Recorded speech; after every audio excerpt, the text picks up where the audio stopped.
worthy proclaim in the presence of many witnesses, and entrust them to reliable people who will be able to teach others also. Take the teachings you heard me proclaim in the presence of many witnesses, and entrust them to reliable people who will be able to teach others also. Take the teachings you heard me proclaim in the presence of many witnesses, and entrust them to reliable people who will be able to teach others also. Take the teachings you heard me proclaim in the presence of many witnesses, and entrust them to reliable people who will be able to teach others also. 2 Timothy 2:2. Hallelujah, 2 Timothy 2:2. Praise the Lord. 2 Timothy 2:2. You and me, let us proclaim the gospel. 2 Timothy 2:2. Hallelujah. 2 Timothy 2:2. Praise the Lord. 2 Timothy 2:2. You and me, Let us proclaim the gospel of Jesus Christ. Take the teachings you heard me proclaim in the presence of many witnesses, and entrust them to reliable people who will be able to teach others also. take the teachings you heard me proclaim in the presence of many witnesses, and entrust them to reliable people who will be able to teach others also. 2 Timothy 2:2. Hallelujah, 2 Timothy 2:2. Praise the Lord. 2 Timothy 2:2. You and me, let us proclaim the gospel. 2 Timothy 2:2. Hallelujah. 2 Timothy 2:2. Praise the Lord. 2 Timothy 2:2. You and me, Let us proclaim the gospel of Jesus Christ. The harvest is plenty, but the workers are few. But as for me and my house, we will serve the Lord. We will serve the Lord.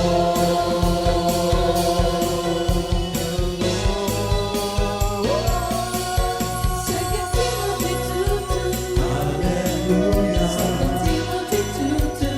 Praise the Lord. 2 Timothy 2:2. You and me, let us proclaim the gospel.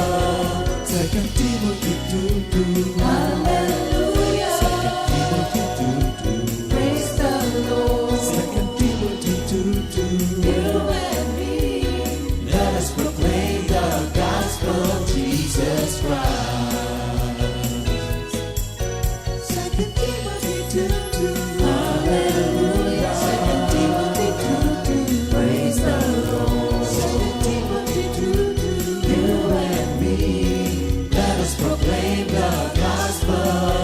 2 Timothy 2:2. Hallelujah. 2 Timothy 2:2. Praise the Lord. 2 Timothy 2:2.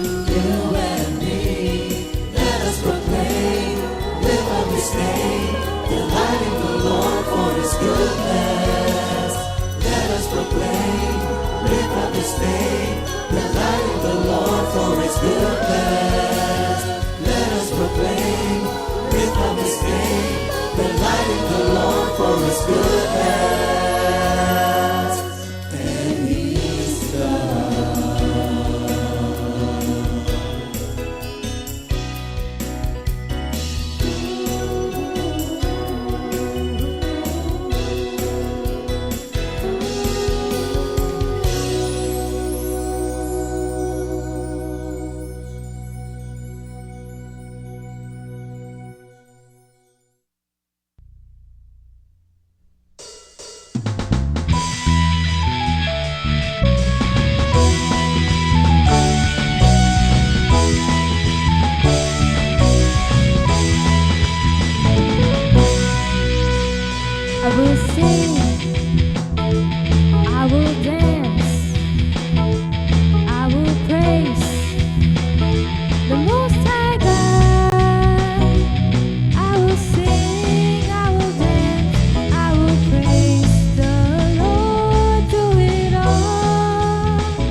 Glory to God, purihin ang banal na pangalan na ating Panginoon. Good morning, Lord Jesus. Yes, good morning mga kapatid.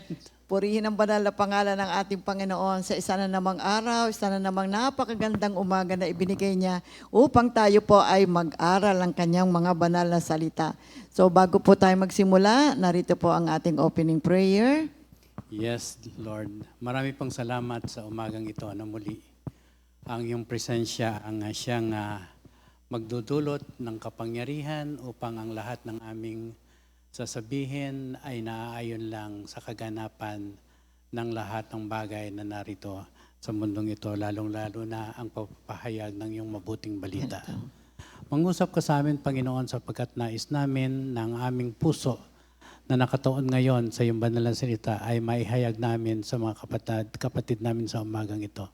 Humingi po kami ng kapatawaran sa mga pagkakasala na gawa at patuloy mo po kami ninisin sapagkat nais namin na ang kapangyarihan ng Banal na Espiritu ang siyang manguna at ang aming kahinaan ang siyang magbibigay at ang magbibigay ng aming kalakasan spiritually, physically, ang Banal na Espiritu pa rin. Kaya we give you the glory and the honor. In Jesus' name we pray. Amen. Para po sa ating memory verse of the week, naririto po sa Proverbs 8, verse 17. I love those who love me, and those who seek me diligently will find me. Okay, yan po yung English version. Narito po ang Tagalog version. Kawikaan 8:17, iniibig ko silang sa akin ay umiibig, at ako'y natatagpuan ng umahanap sa aking masigasig. Amen. Purihin ang banal na pangalan ng ating Panginoon. Salamat, Lord, sa isa na namang araw na inyong ibinigay sa amin, isang mapagpalang araw sapagkat kapag kasama natin ang banal na salita ng Diyos, kasama natin ang ating Panginoon. Tayo ay nasa Kanyang presensya. Salamat, Lord, sa Holy Spirit na inyong muling ibibigay sa amin, magpapatnubay at magtuturo po, magbibigay ng paliwanag sa aming pong pag-aaral ngayong umaga. So mga kapatid, sa ating pong pagpapatuloy na ating pag-aaral dito sa Beatitudes, tinatalakay natin ito sa Matthew 5 verses 1 up to 12. Kaya napakainam na tuwing every week binabanggit natin itong mga talata 1 hanggang 12 ng Mateo 5. Umpisan ko po mga kapatid, Mateo 5:1 hanggang 12. Nang makita ni Jesus ang napakaraming tao, umakyat siya sa bundok. Pagkaupo, lumapit ang kanyang mga alagad at siya'y nagsimulang magturo sa kanila. Mapalad ang mga mapagpakumbaba loob, sapagkat para sa kanila ang hangarin ng langit. Ang kaharian ng langit. Sa kanila ang kaharian ng langit. Blessed are the poor in spirit, for theirs is the kingdom of heaven. Mapalad ang mga nagdadalamhati sapagkat sila ay aaliwin. Blessed are those who mourn, for they will be comforted. Mapalad ang mga maamo sapagkat mamanahin nila ang lupa. Blessed are the meek, for they will inherit the earth. Mapalad ang mga nagugutom at nauuhaw sa katwiran sapagkat sila'y bibigyang kasiyahan. Blessed are those who hunger and thirst for righteousness, for they will be filled. Mapalad ang mga mahabagin, sapagkat sila ay kahahabagan. Blessed are the merciful, for they will be shown mercy. Mapalad ang mga dalisay ang puso, sapagkat makikita nila ang Diyos. Blessed are the pure in heart, for they will see God. Mapalad ang mga nagsisikap para sa kapayapaan, sapagkat sila ay tuturing na mga anak ng Diyos. Blessed are the peacemakers, for they will be called children of God. Mapalad ang mga inaapi ng dahil sa katwiran, sapagkat para sa kanila ang kaharian ng langit. Blessed are those who are persecuted because of righteousness, for theirs is the kingdom of heaven. Verse 11, pinagpala ang mga nilalait at tinuusig ng mga tao at pinararatangan ng lahat ng uri ng kasamaan na pawang kasinungalingan ng dahil sa akin. Magsaya kayo at magalak sapagkat malaki ang inyong gantimpala sa langit. Alalahanin ninyo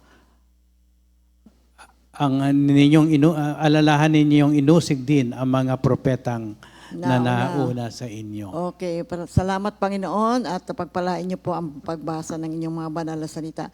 Ngayong umaga po ay ating tatalakayin ang Beatitude number 5. Blessed are the merciful, for they will obtain mercy. So we have to remind ourselves, mga kapatid, na ang mga Beatitudes ay they represent signs of those who are truly Christians. So, ang mga disciples ng ating Panginoon, ngayon na tayo ay narito na sa kaharian ng ating Panginoon, ito po ang uri ng ating pamumuhay. So, tandaan po natin yan, mga kapatid. Dito po sa pamagitan po ng uri ng pamumuhay nito ay ma-identify natin na ang mga taong sumusunod sa Diyos ang talagang mga pinagaharian ng kaharian ng ating Panginoon. So, what is mercy? Mercy is love towards those who are miserable. Naku, marami pong mga tao ang miserable, kaawa-awa sila at malaki ang pangangailangan sa kanilang buhay at nangangailangan sila ng tulong. Ang mga merciful ay yung merong mga magiliw na puso at tunay na nakadarama ng mga damdamin ng mga tao, yung kanilang mga kaniloloobin, yung kanilang mga suliranin, yung kanilang miseries, nararamdaman po yan ng isang taong merciful. Kaya very important po mga kapatid na tayo po ay lumabas at kung tayo ay tumanggap ng awa mula sa Panginoon, tayo din ay mag-effort na tayo ay maggawad ng awa at tumulong sa ating kapwa. So we need to have compassion doon sa mga taong in any way. Marami po ang mga nasasaktan, marami po ang nangangailangan. So mabuti po na ito po ay bigyang pansin natin at magandang panahon upang ito ay ating pag-aralan sapagkat ang mga tao ay napaka self-aware na ngayon mga kapatid. Kailangan alalahanin din natin ang ating kapwa pagkat sinabi ng salita ng Diyos, mahalin mo ang iyong kapwa tulad ng pagmamahal mo sa iyong sarili. Mercy is a compassionate treatment of those who are in distress, especially kapag tayo po ay may kakayahan na tumulong po tayo mga kapatid. And so mercy comes from the Latin word merced or merces, which means price paid. So yung mercy ay nakapaloob doon dito po mga kapatid ang pagpapatawad, benevolence at kindness. Kaya ito ay mabuti at salamat sa Diyos sa pagbibigay niya sa atin ng pagkakataon na tayo po ay makapag-aral nitong ikalimang Beatitudes. Okay.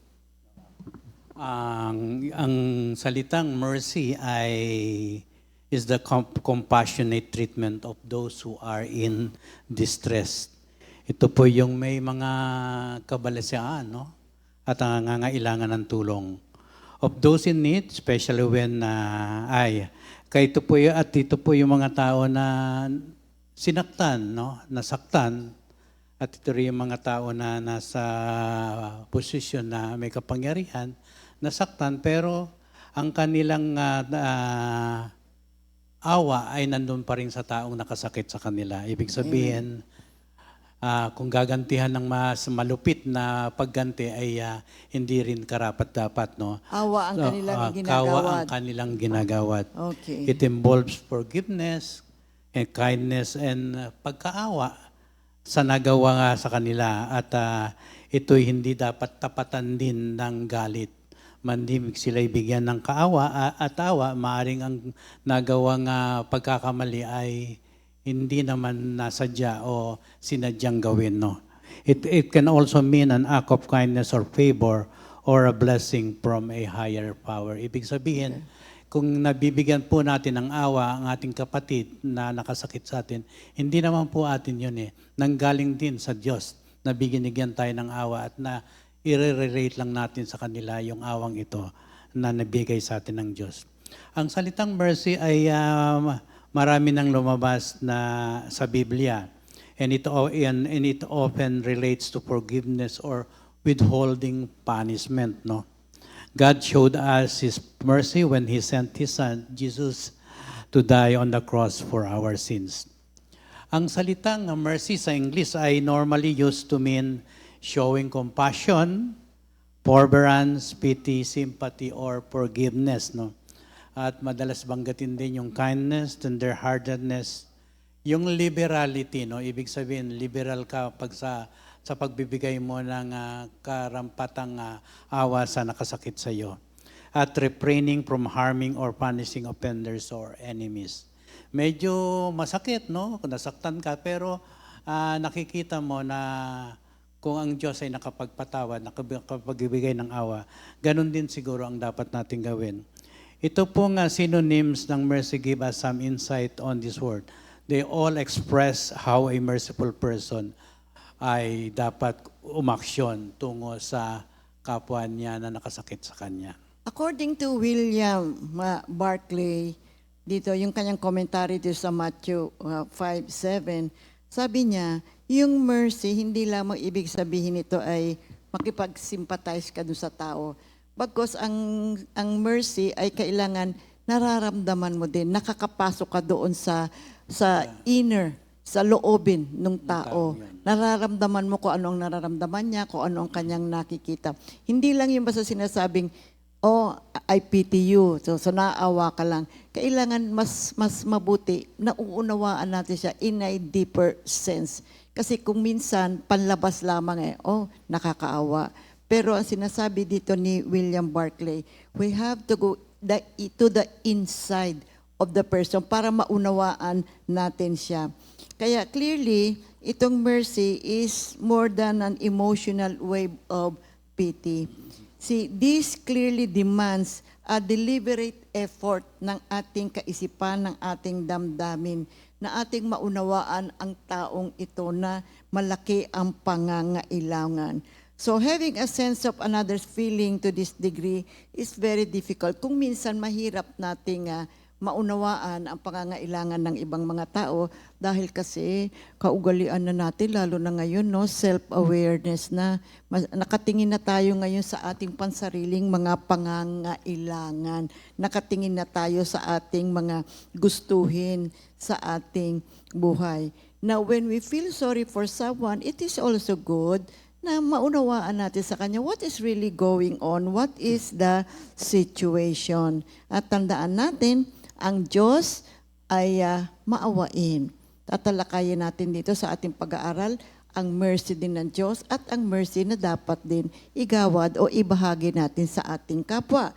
Kaya ang awa ng Diyos ay makikita unang-una nang ibinigay ng Diyos ang kanyang bugtong na anak, si Jesucristo, at sapagkat sa kanyang kamatayan sa krus, tayo po ay naligtas dahil sa awa ng ating Panginoon. Ayan po ay mababasa natin sa Titus 3:5-6. But when the kindness and love of God, our Savior, appeared, He saved us not because of righteous things we had done, but because of His mercy.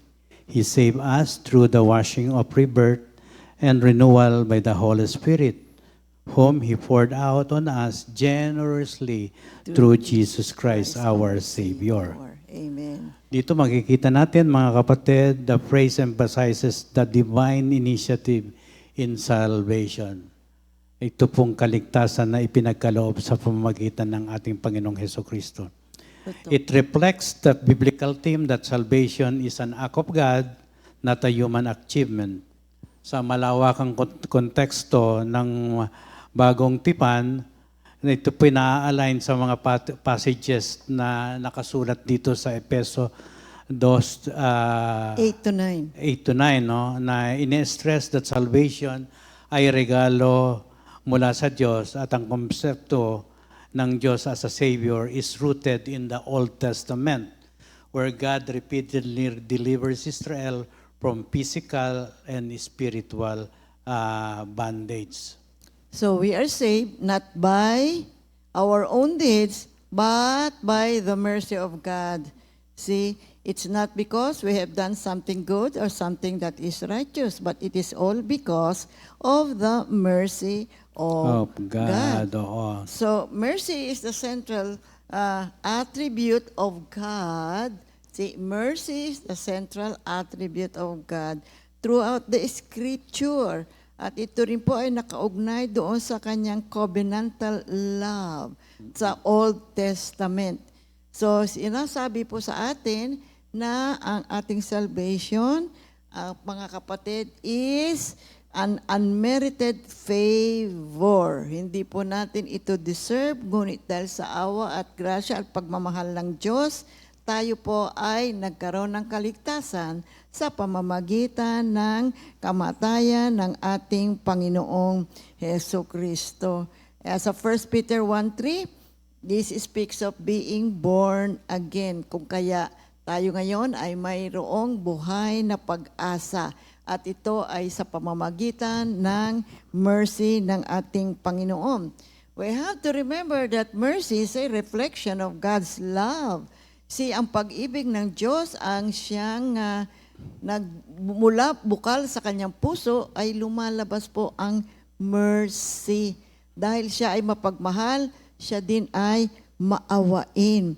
At ito po ay matatanggap natin kung tayo po ay haharap sa Diyos na may humility, may pagtitiwala tayo. At magkaroon tayo ng idea, magkaroon tayo ng pagnanasa, magkaroon tayo ng desire na ito ay ating ma-share o maigawa din natin sa ibang tao.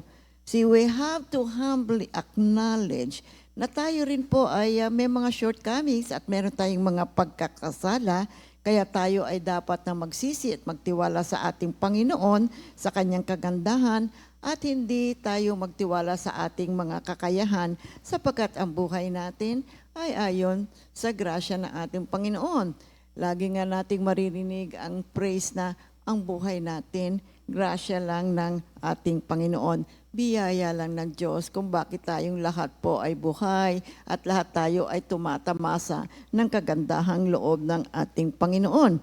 Kaya ang awa ng Diyos, the mercy of God, mirrors God's character. Oo, saan ba natin Salmo. makikita yan? Unang-una, basahin natin yung Psalm 103, verse 8. The Lord is compassionate and gracious, is slow to anger, abounding in mercy.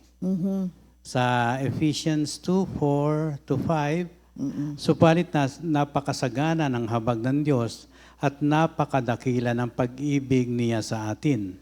Tayo binuhay niyang kasama ni Kristo nung tayo mga patay pa dahil sa ating pagsuway. Naligtas nga kayo dahil sa kanyang kagandahang loob. Amen. Purihin ang banal na pangalan ng ating Panginoon. Purihin ng Diyos. Ang awa ng Diyos, nakapaloob po dito ang kanyang infinite or infinite patience, mga kapatid. Walang hanggang pagpapasensya sa atin. At maunawaan sana natin lahat ito, mga kapatid.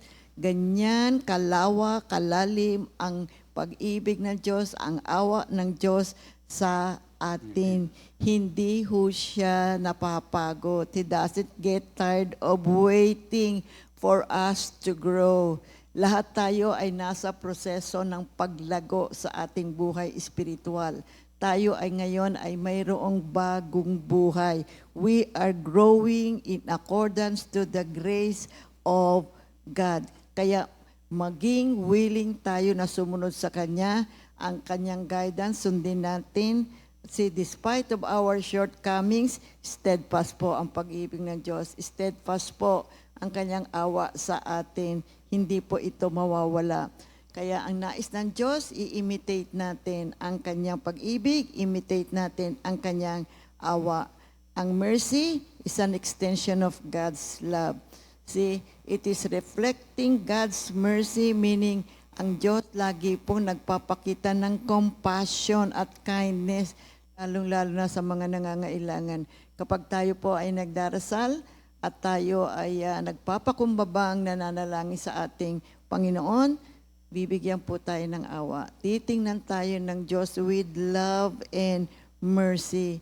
At ang mercy niyan, magpo-flow mula sa Diyos, papunta sa atin. At ito naman ay mabuting i-share din natin sa ating Panginoon.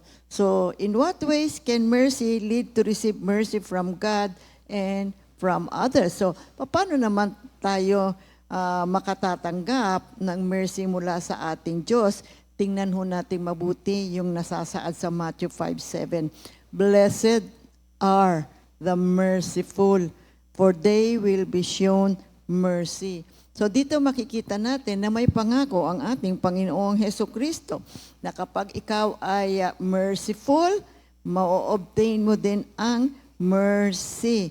Now, this parable expresses two similar and very important principles regarding sa ating uri ng pamumuhay. Yung Galatians 6:7, do not be deceived, God is not mocked, for whatever a man sows, that he will also reap. So dito makikita natin, ito po yung principle na kung ano ang iyong itinanim, yun din ang iyong anihin. Ngunit, sino ba ang tunay na nakaalam? Sino tunay na nag-a-apply nitong principle na to sa pang-araw-araw na buhay? Kung tayo po ay kikilos at mag-share, maggagawad ng awa at kindness sa ating kapwa, tayo rin ay magkakaroon at tatanggap ng grasya at awa. So there is also another similar principle. Now, it is not given within the imagery of sowing and reaping, but of reciprocity. Reciprocity. Meaning, it is the mutual exchange between two or more participants. Okay, purihin ng Panginoon. Dito sa Matthew 10, verses 40 to 42. See, pakibasa, Pastor. Matthew 10:40 to 42. He who receives, you receive me. And he who receives me, receives him who sent me. He who receives a prophet in the name of a prophet shall receive a prophet's reward. And he who receives a righteous man in the name of a righteous man shall receive a righteous man's reward. And whoever gives one of these little ones only a cup of water in the name of a disciple, assuredly I say to you, he shall by no means lose his reward. Napakaganda. Dito makikita natin mga kapatid, no? Na kung ano yung ginawa mo, ganun din ang babalik sa iyo. Kaya si David dito sa 2 Samuel 22 verse 26, with the merciful, you will show yourself merciful. Kaya si Lord Jesus, alam niyo yung mercy, ito po ay nasa center ng kingdom living. Yung paggawad po ng mercy sa ating kapwa, this is not optional. Napakabuti at napakagandang attitude o character na ang isang tao ay marunong maawa at marunong maggawad ng awa sa ibang tao. Grasya lang naman ng Diyos ang buhay natin, mga kapatid. Yung meron tayo ngayon, bigay lang naman din sa atin ng ating Panginoon. So, yung biblical definition ng mercy, it goes beyond forgiveness. Kaya nga Jesus often showed mercy by healing people, no? Awa at pagpapagaling sa mga tao, comforting them and helping them in their time of need. So nandun talaga yung action ng ating Panginoon, no? May tulong kagad sa nangangailangan. Kaya ang response ng ating Panginoon was to show mercy by itong makibabasahin ko mamaya sa Matthew 17:15 and 18, nung pinagaling niya itong bata. He acted with love and compassion. Kaya itong Naawa bata siya ay eh. pinagaling Gumaling. niya. Matthew 17, verse 15 and then 18. Ginoo, maawa po kayo sa anak ko. Siya po'y may epilepsya at lubhang nahihirapan. Madalas po siyang mabuwal sa apoy o kaya't mahulog sa tubig.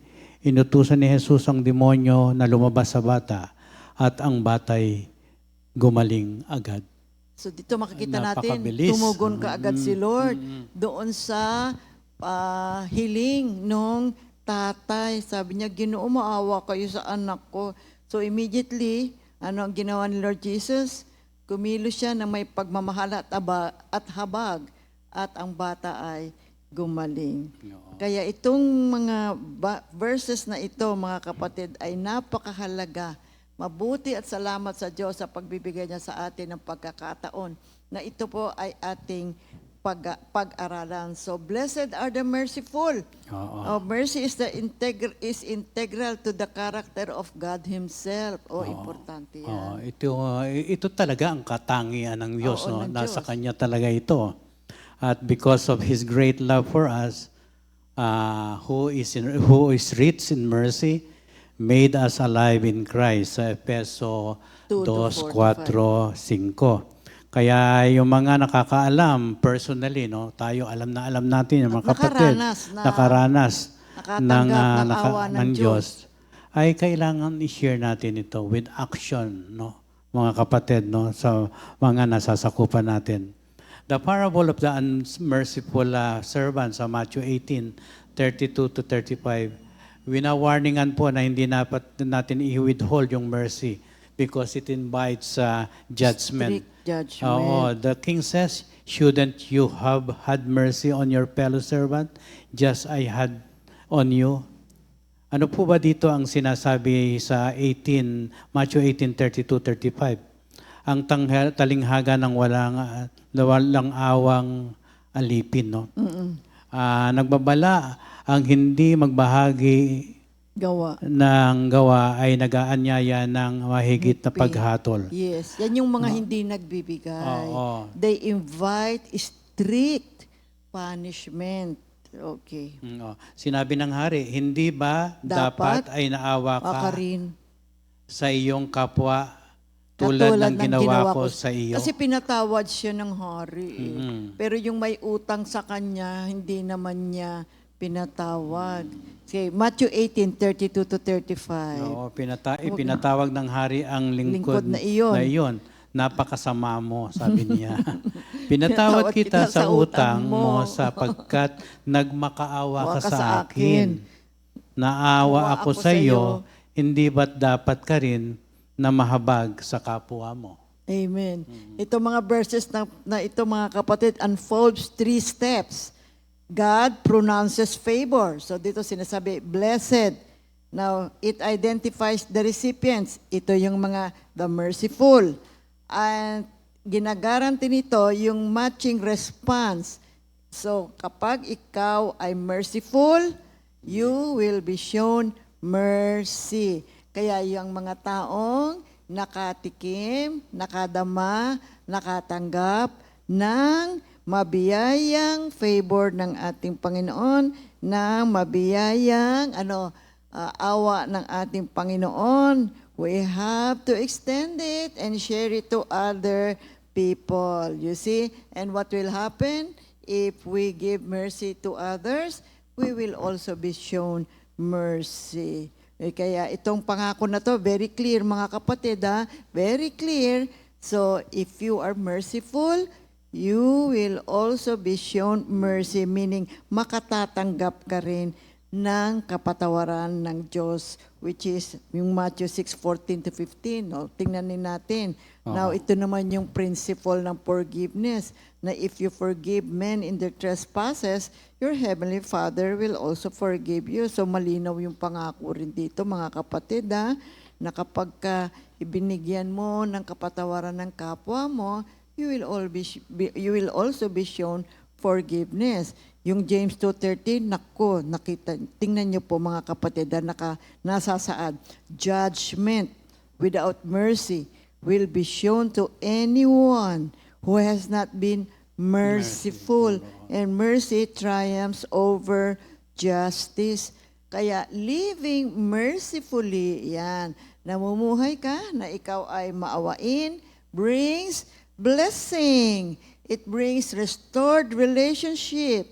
It gives us freedom from bitterness and the joy of aligning our lives to the will of God. At ito ang nature ng ating Panginoon. He is compassionate, He is loving, He is merciful. And because we have this kind of character and attitude, makakaasa tayo that we shall also receive a fair and gracious treatment in the final judgment. So, ano ibig sabihin ng magkaroon ng awa, mga kapatid. Ano ibig sabihin? Matthew 5:7, God bless those who are merciful, for they will be shown mercy. So ano bang itsura ng mercy? Ano bang itsura nito araw-araw? Mga kapatid, napakagandang pag-aaral. Mga kapatid, kaya I encourage you na kayo din, pag-aralan po ninyo ang mga salitang ito sapagkat ito ay guide. Ito po ay mapa para po sa atin kingdom living. Kasi napakabuti na tayo ngayon ay mayroong pananampalataya bigay sa atin ng ating Panginoon. We have to put that faith into action. Because, James 2:17, faith, if it does not have works, it's dead. So, meaning to say, naawa ka nga kung wala ka namang ginawa eh. Right? Hindi ka namang kumilos. Kailangan po mga kapatid, let us put our faith into action. So, if you have compassion, and then you have action, it is called mercy, mga kapatid. So may kaukulang Reward. no? Pag nagpakita ka ng compassion at action and equals mercy, it teaches that being merciful is a key characteristic ng isang pinagpalang buhay, no? Amen. Bakit? Because showing compassion and kindness to others will lead to receiving mercy from God, no? Kaya itong spiritual lesson na ito ay nire-recognize na ang mercy, ito po ay isang action, hindi lang ito isang feeling o emotion. Ito po ay rooted, no? Nakaugat na in the understanding that one who has been forgiven must and should also extend that same forgiveness to others. Kaya nga, what you sow, you reap. Napaka-importanting pananaw yan, mga kapatid. Kaya itong lesson na to, it emphasizes the importance of showing compassion to people sa tunay na buhay, mga kapatid, no? Minsan napapanood lang natin sa drama, pero kung kailangan na nagkaroon tayo ng experience, i-act kagad natin ito sapagkat natutuwa ang Diyos, sapagkat ang kanyang inherent, integral part ng kanyang karakter ay naigagawad natin sa ating kapwa. And the true mercy often requires letting go of bitterness and a desire for revenge. Ibig sabihin, wag na. wag na. Wag ka nang kung ano pang second na pag-iisip pang iisipin mo. Gawin mo na kagad sapagkat Gawa yung mo na kaisipan ng espiritu ay immediate na action ang nais niya, mga kapatid. So meron tayong example, mga kapatid, nitong mercy. Alam niyo ko ano? Di yung Luke 10:30-35, yung Samaritan. Yung naglalakbay. Diba? Na nakita doon sa kalye na isang Jew na dapat sana may dumating na 2 tao, hindi naman siya pinansin. Ngunit sino ang tumulong sa kanya? Isang Samaritano. Basahin natin. Si Luke 10:30-35. Sumagot si Jesus, may isang taong naglalakbay mula sa Jerusalem papuntang Jericho. Hinarang siya ng mga tulisan, hinubaran, binugbog, at iniwang halos patay na. Nagkataong dumaan doon ang isang paring Hudyo. Nang makita ang taong nakahandusay, lumihis siya at nagpatuloy sa kanyang paglakad. Dumaan din ang isang Levita, ngunit nang makita niya ang taong binugbog, lumihis din ito at nagpatuloy sa kanyang paglakad. Ngunit may isang isang Samaritanong naglalakbay na napadaan doon. Nang makita niya ang biktima, siya'y naawa. Nilapitan niya ito, binuhusan ng langis at alak ang mga sugat at binendahan. Pagkatapos, isinakay niya ang lalaki sa kanyang asno at dinala sa bahay panuluyan upang maalagaan siya doon. Kinabukasan, binigyan niya ng 2 salaping pilak ang namamahala ng bahay panuluyan at sinabi, alagaan mo siya at kung higit pa riyan ang iyong magagastos, babayaran kita pagbalik ko. Okay.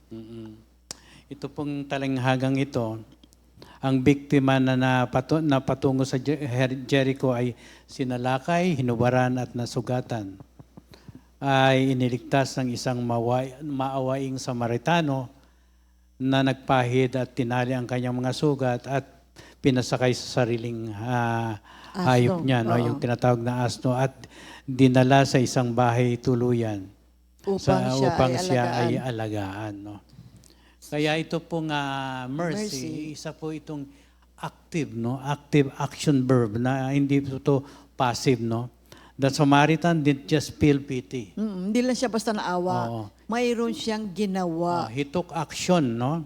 Siya tumigil, tended to the man's wounds, transported him to an inn, paid for his care, and promised to cover further expenses. Kaya itong mercy transcends prejudice, no?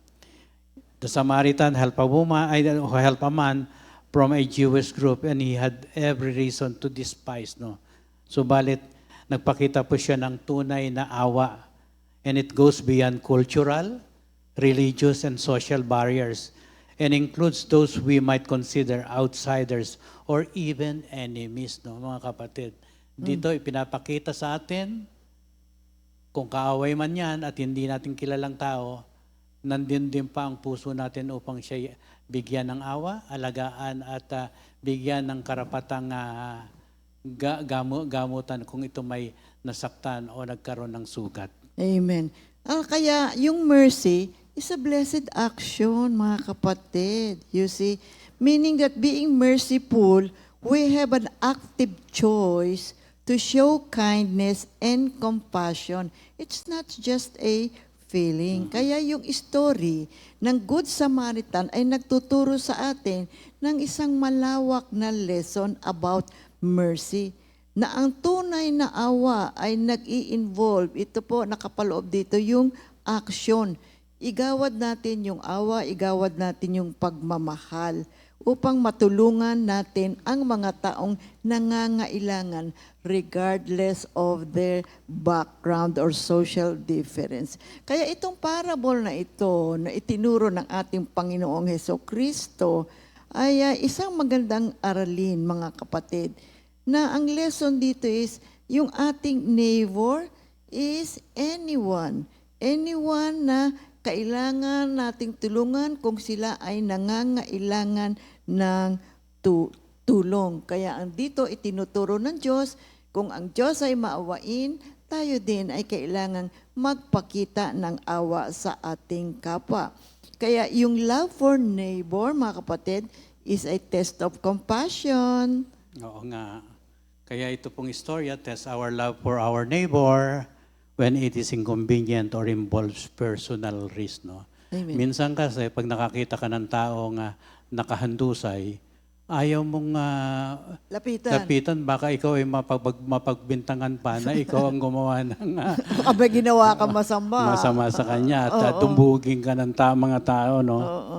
Sapagkat yan ang kadalasang ating prejudices, no? Ito pong binasa nating istorya, the priest and the Levite chose to ignore the man while the Samaritan was moved to help. Kaya ito pong tinatawag nating mercy ay tinatawag nating matapang, courageous. Courageous, di ba? Ang lakas ng loob niya, hindi siya natakot. And it involves sharing his treasures, no, his money, upang bayaran yung gastusin. So it requires courage to look past our own comfort and potential consequences to see the needs of others. Amen. And to act on them. Kaya nga itong Samaritano, hindi na nagtanong, what will happen to me? Baka may mangyari pa sa Oo atin. nga. Ano ba? Baka, Kasi Jew yun eh. Siya Oo. Samaritan siya. Hindi, alam mo naman, din man nagkakasundo yung dalawang grupo na yun. Ba't ang kanyang kaisipan sa tulong ng Banal na Espiritu, what will happen to this man if I don't help? Tama nga Amen. naman. Oh, ano Yan kaya kagad ang mangyayari? kanyang Yun ang naging kaisipan niya. reaction noon. Kaya neighbor is defined by action, not by status. No. The lawyer who asked Jesus who is his neighbor was sought a narrow definition. Jesus' story redefines a neighbor as the person who demonstrates love, not the person who shares his identity or beliefs, mga kapatid. Kaya we are called to imitate the Samaritan. Ito pong istoryang ito, it concludes with Jesus telling the lawyer, go and do the same. Yes, No? gawin mo rin. Oo. Instructing us, therefore, to move beyond words, hindi lamang salita, mandi selfless action when we encounter someone in need. Kaya itong salitang merciful points to those who actively extend compassion rather than simply feeling it. No? Oo. Hindi lang basta nararamdaman, kailangan mayroong hakbang. Kaya nga itong mercy moves toward The the hurting, hurting, yung mga the nasasaktan, the guilty, and even understanding and deserving, mga kapatid. Luke 10:33 to 34, ito po inilalarawan ang isang picture that the Samaritan had compassion and bandaged his wounds, turning empathy into action. Amen. So, ano nga ba itong mercy? Sa Psalm 103 verse 10, di katumbas ng pagsuway kung siya ay magparusa, hindi tayo sinisingil, bagamat tayo'y may sala. So yan po ay mercy, withholding deserved punishment and offering kindness instead. So yan po ang muka ng mercy. Sa Colossians 3:13, magpasensya kayo sa isa't isa. Kung may hinanakit kayo kanino man, magpatawad kayo gaya ng pagpapatawad sa inyo ng Panginoon. So what is mercy? Forgiveness frees the offender and the offended alike. Ngayon, marami. Ba't naman kailangan ako magpakita ng mercy? Alam mo naman, ang mga kalalagayan ng maraming tao ngayon, di ba? Parang, kaya nga kung minsan, ayaw tumulong ng iba. Kaya nauuso yung self-awareness dahil kasi nga, tutulong ka kung minsan ikaw pa yung masama. Nagiging hindi maganda yung resulta. But then, tayong mga believers, we have to show mercy to all men, and we have to do this by both sympathizing with those who are in need and also by taking care of them and tending to their needs. So we have to do this with readiness and gladness. You don't just do it, ngunit ito ay kasiyahan sa iyong puso at ito'y ginagawa mo na may affection at merong tenderness at ready ka na maggawad ng kapatawaran sa mga taong sa iyo ay nanakit sa iyong damdamin. Kaya ang ating Panginoon, iniinstrakan tayo, tinuturuan tayo ng ating Panginoon na yung mercy na iginawad niya sa atin ay ibahagi din natin sa ibang tao. Kaya yung 2 Corinthians 1:3-4, Blessed be the God and Father of our Lord Jesus Christ, the Father of mercies and God of all comfort, who comforts us in all our tribulation, that we may be able to comfort those who are in any trouble with the comfort with which we ourselves are comforted by God. So dito nakikita natin, kapatid, napakagandang karakter na ikaw ay o ang isang tao ay maawain. So bakit nga ba ako kailangan maging merciful?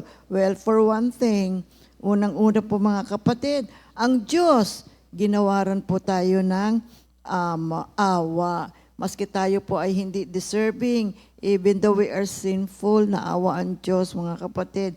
We are not good people. We are sinners. Bagamat nandito tayo sa ganitong klase ng gawain, nagkakamali pa rin mga kapatid.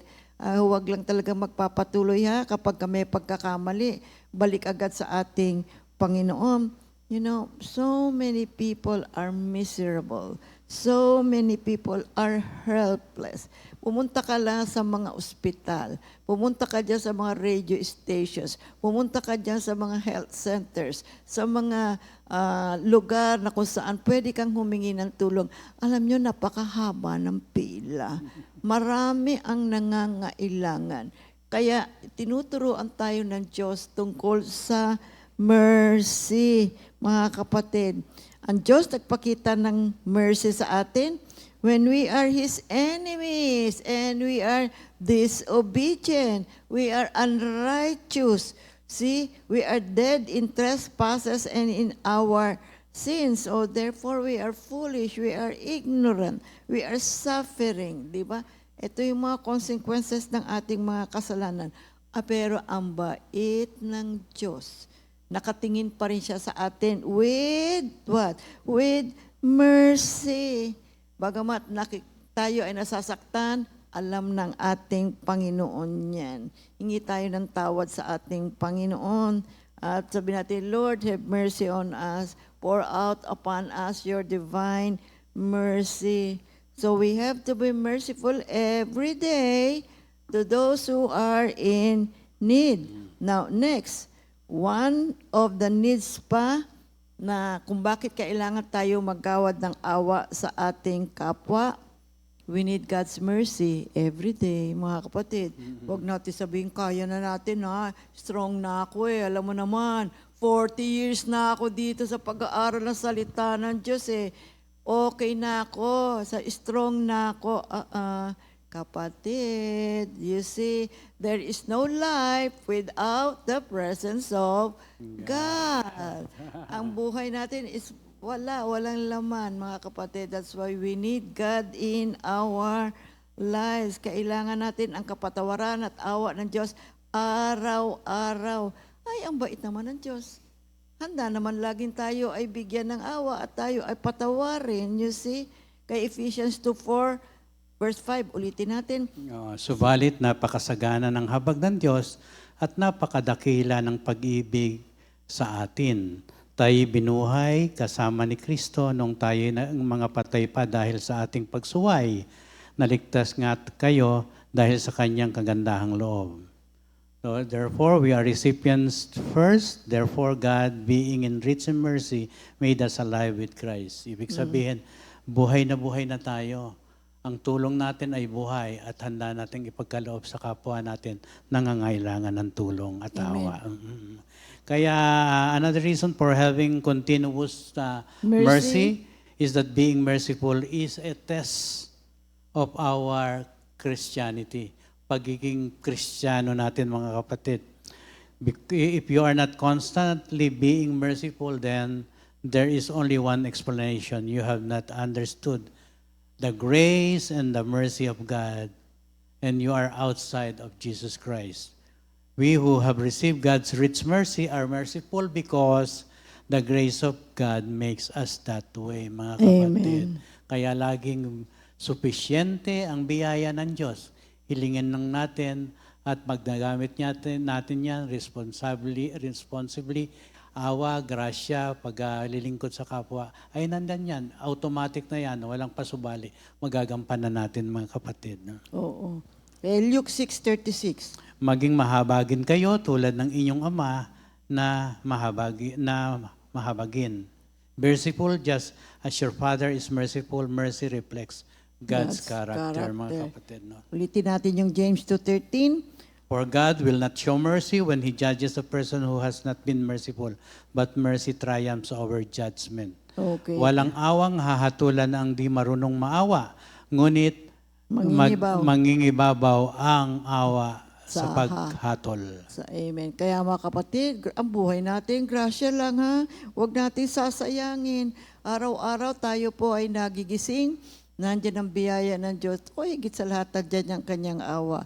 At maraming napansin nyo ba, ang daming mga calamity na nagaganap ngayon sa buong mundo, maging dito sa ating bansa. Pero makita mo yung presence ng Diyos, andyan pa rin. Oh yes, yes. Merong mga namatay, merong mga nahirapan, meron talagang dumadanas ng matinding dalamhati. Pero kapatid, ang presensya at awa ng Diyos ay sumasa atin pa rin. Kaya every day, let us show kindness to someone who have offended you. And this is called the mercy of forgiveness. See, piliin natin na i-correct yung mga ibang tao gently. You see, i-correct natin siya. That is also an act of mercy. Huwag nating hayaan na ang ibang tao ay malunod. Di ba? Mapariwara, masira, ma-destroy sa kasalanan. But we have to do it gently. Do not be rude or smug. ang tawag dito mga kapatid, the mercy of grace. See? At yung mga ibang tao na nangangailangan, especially financially, kapatid, ang tawag naman dito ay the mercy of compassion. Nakikita natin ang pangangailangan ng maraming mga tao. Alam naman natin yan mga kapatid. So we have to be compassionate. Yung mga may sakit, makita mo naman talaga, no? Hirap na hirap talaga sila. We have to show sympathy and compassion. Sa New Testament, ang ating Panginoong Jesucristo, nabuhay siya na full of mercy. Pinagaling niya yung may sakit, tinanggap niya yung mga taong nire-reject, and then He forgave us our sins. All the more pa nga namatay pa nga siya sa krus para sa kapatawaran ng ating mga kasalanan. Kaya yung kanyang life, yung kanyang muling pagkabuhay, yung resurrection niya, yung kanyang kamatayan. You know what? These are the greatest mercy the world has ever seen. Namatay ang ating Panginoon, nagdusa, naghirap. See? At nag-resurrect. Anong ibig sabihin niyan? Dahil sa awa ng ating Panginoon. Ibinigay ni God the Father si Lord Jesus at siya naman ay mapagmahal na sumunod sa kagustuhan ng Diyos Ama sa langit. Kaya yung key aspects ng mercy, merong forgiveness at leniency. See, we have to really choose to show compassion. You say, okay, you are in power. Maaari ikaw yung leader, ikaw yung nakatataas at merong nasa ibaba na naka-offense sa iyo. Show mercy, be merciful, understand the situation, mga kapatid. You see, we have to show kindness also to those who are suffering. And then there is a divine favor na kapag nagpakita tayo, nagpahayag tayo ng mercy, tayo rin ay makatatanggap ng awa ng ating Panginoon. Now, this is a wonderful character, mga kapatid. Ito po ay character ng ating Panginoon at mabuting tayo rin ay may ganitong klase ng kaugalian sa buhay natin. So we have to keep mercy flowing. Well, don't just do it one day, one time, several times, but we have to be continuously be merciful, just as God is merciful to us all the time. He is full of understanding. Kasama po at nakapaloob sa kanyang awa ay ang pangunawa at pasensya para po sa ating lahat. Kaya araw-araw, tandaan natin, nangangailangan po tayo ng awa, mga kapatid. Sino dito hindi nangangailangan ng mercy ng ating Panginoon? Oh my goodness. Hindi po tayo ganon na ganap ang ating buhay. Kailangan talaga natin ang ating Panginoon. Kaya anyayahan natin ang banal na Espiritu na sumaatin palagi at tulungan tayo at baguhin yung ating kaisipan upang tayo po ay patuloy na makipagrelasyon sa ating Panginoon at tumibay ang ating pakikipagrelasyon sa ating Panginoon. And then always study the Word of God. Sa pamamagitan nito ay lumalawak ang ating kaalaman tungkol sa pag-ibig ng Diyos, tungkol sa Kanyang pagmamahal sa ating lahat, tungkol sa Kanyang awa, tungkol sa Kanyang grasya sa ating lahat, mga kapatid. Kaya mercy is more than a random action of kindness. It is a lifestyle. Kapag ito po ay ugali na natin, lumalabas na lang ito kusang loob dito sa ating pagkilos sa pang-araw-araw nating buhay. Ang Diyos nga, di ba? Grabe yung kamatayan ni Lord Jesus sa krus. Talagang awa ang umiral sa kanya. Ano mangyayari sa sanlibutan kung walang kapatawaran? Kaya yan po ang naging puso ng ating Panginoong Jesucristo. Ginawad niya sa atin ng awa. Kaya Titus 3 verse 5, mga kapatid. Kaya yung mercy, ito po ay nag-grow. Ito po ay resulta ng ating personal experience sa ating maawaing Diyos. Kaya ito pong na-experience nating awa na nanggaling sa Diyos ay napaka-importanting elemento sa buhay natin. Yes, yes. Upang maging epektibo ito sa atin, maging effective witness tayo that we share a relationship with Him sapagkat yung tulong ng Diyos sa atin na nasaan na experience natin na nakagaan sa ating puso at nagbigay ng isang bagong buhay sa atin, kailangan din maranasan ng ating kapwa. Huwag natin angkinin lamang sa ating sarili. Oo. Sapagkat ang katotohanan yan ay katotohanan dapat ipalaganap sa lahat ng tao. Okay. Ang dito sa 37 ng Salmo at verse 21, ang sabi dito, the righteous shows mercy and gives. Ibig sabihin, ang may katwiran na tao ay nagbibigay ng awa at ay nagpapakita ng awa at ito'y binibigay sa kanyang kapwa. Dito rin sa Psalms 25:10, all the paths of the Lord are mercy and truth. Kaya To such as keep His covenant and His testimonies. So, At dito rin po sa Psalms 86, verse 5 and 15, for you, Lord, are good and ready to forgive, and abundant in mercy to all those who call upon you. But you, O Lord, are a God full of compassion and gracious, long-suffering and abundant in mercy and truth. Amen. At ang command dito sa Lucas 6:36, be merciful just as your Father is merciful. So, Psalm 136 verse 1, say, oh, give thanks to the Lord, for He is good, for His mercy endures forever. Purihin ang banal na pangalan ng ating Panginoon. See, the mercy of the Lord is from everlasting to everlasting. You know, ang Diyos hindi ho nagbabago. See, hindi ho yan magtatalo-sira sa kanyang mga pangako. That's why we have to change. Romans 12, 1-2, see, be renewing of the mind. Magbago po tayo. Be born again. We are to be like our Lord Jesus Christ in thoughts, in words, and in deed. So let us commit ourselves to be like our Lord. Just as He is merciful, let us also be merciful. You see, sa Jude 1, 22-23, ang sabi mga kapatid, tingnan ninyo po, let us be merciful, not only in meeting the physical needs of others, but let us be merciful to those who need to be saved. Kaya yung Jude 1, 22-23, and indeed, say, have mercy on those who doubt and save others, snatching them out of the fire, and show mercy to others with fear, hating even the clothing having been stained by the kaya itong flesh. phrase na ito, mga kapatid, ay nag-emphasize ng urgency at necessity na kailangan po tayo maging maawain at i-rescue natin ang mga taong nasa spiritual danger. Kailangan po silang ma-deliver mula sa judgment.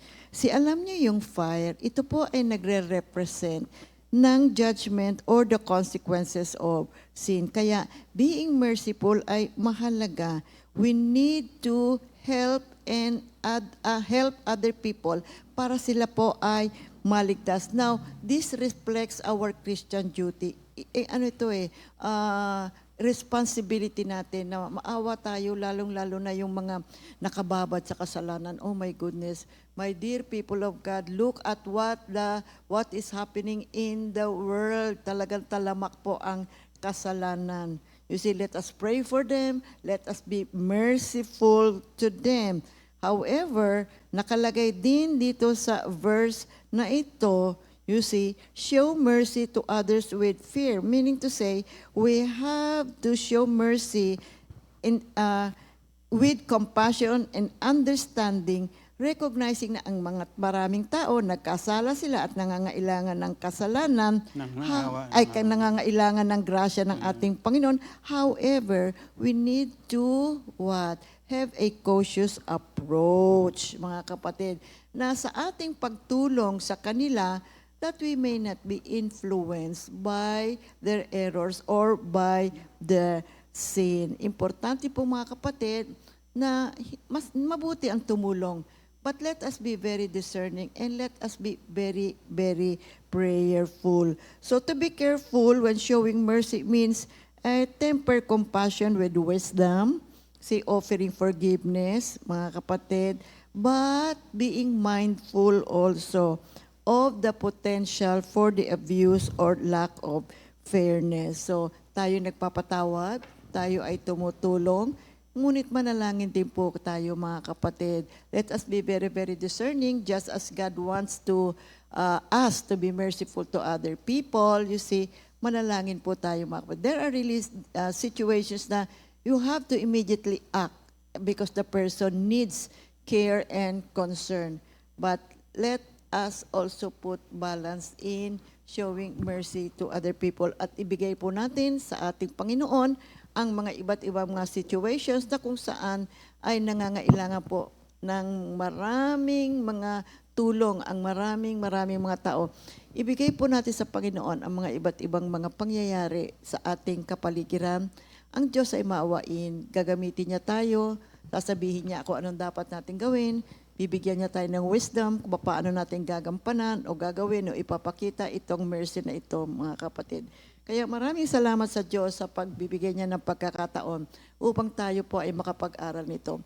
And I pray and I suggest sa inyong mga kapatid, kayo na nakikinig, you see, mag-aral din kayo, pag-aralan ninyo ho yung Beatitudes. Ito po kasi ang pamamaraan na kung saan ang nais ng Diyos, ito ang uri ng ating lifestyle.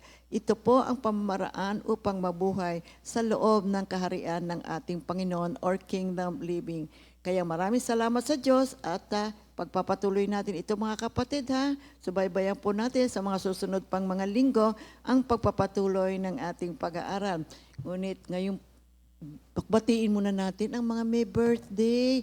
Sister Olive Caray. November 21, no?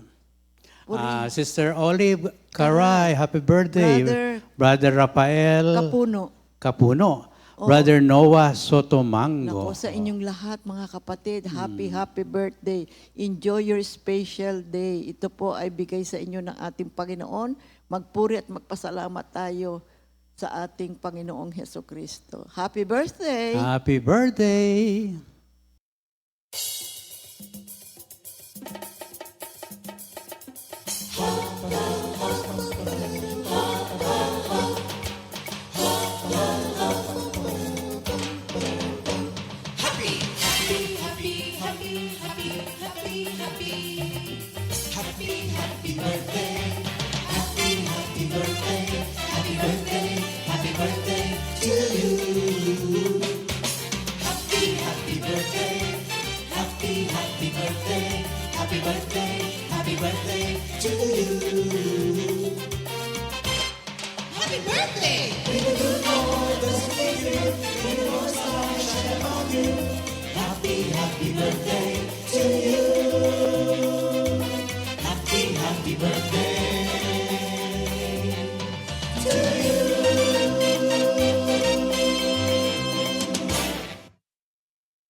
Purihin ang banal na pangalan ng ating Panginoon. Glory to God. Happy birthday po sa inyong lahat, mga kapatid. Para po sa ating mga announcements, para po sa ating anniversary, 44th anniversary at early Christmas Fellowship. Nagaganapin natin sa November 29 to 30, 25 at the Hotel Supreme Mall and Event Center, Baguio City. Ang team po natin, Psalm 16, verse 11, in your presence, Lord. We have things to bring. Di ba? May dadalahin pa tayo. Oo, may mga further announcement pa. Things to bring, mga kapatid. Day 1, which is November 29, Saturday po ito. Ang dadalhin po natin ay hoodie and activity clothes. Pangalawa, cocktail dress and suit. At pagdating sa Day 2, November 30, na Sunday, attire something Christmassy. Vibrant and selective, celebrative colors. And of course, magdala rin po kayo ng exchange gift according to your generosity. For other details, kindly visit our Facebook page, mga kapatid.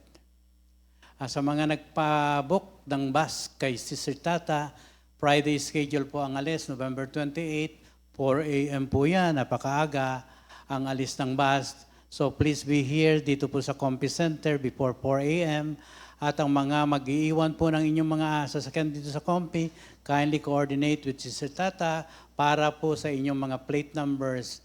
Thank you. Para ito po ay maibigay doon sa BF, BF security, mga kapatid. Okay, purihin ang banal na pangalan ng ating Panginoon. Closing prayer tayo. Yes, Diyos sa dakila, marami pong salamat sapagkat muli ang buhay ng isang maawaing tao ay nakapagbibigay kaluguran sa iyo.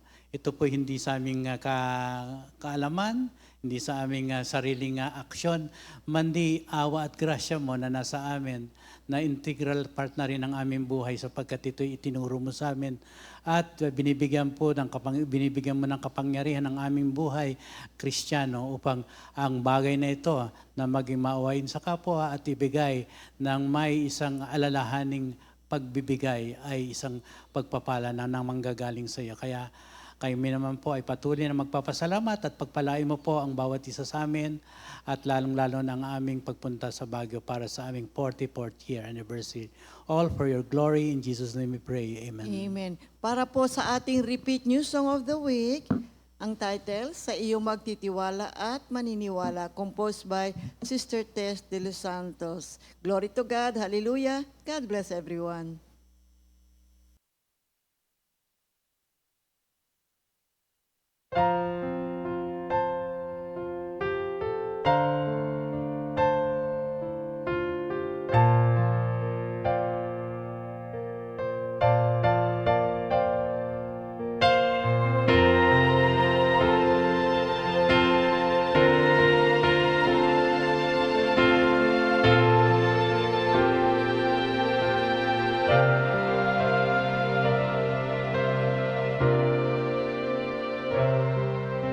Akala ko'y malakas ako, akala ko'y matatag ako, nakalimutan ng pagsamba sa'yo.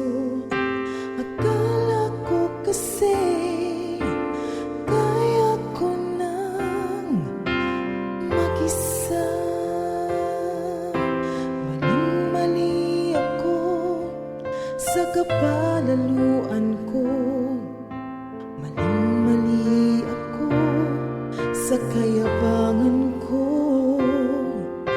Isang tapik lang sa akin, umuwal ako.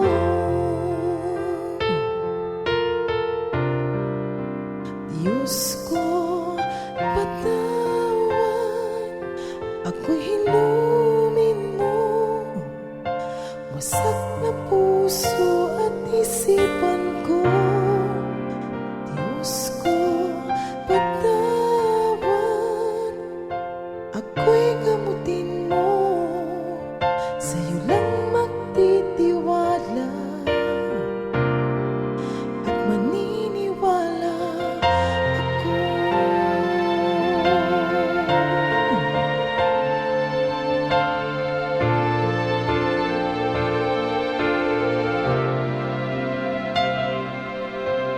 Akala ko'y malakas ako, akala ko'y matatag ako, nakalimutan ng pagsamba sa'yo.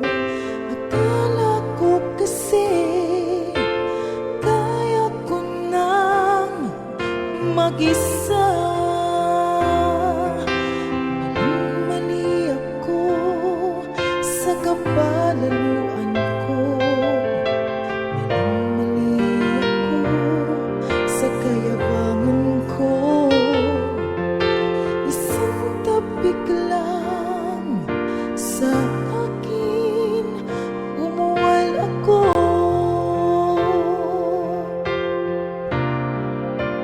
Diyos ko, patawad, ako'y hinumin mo.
maniniwala ako.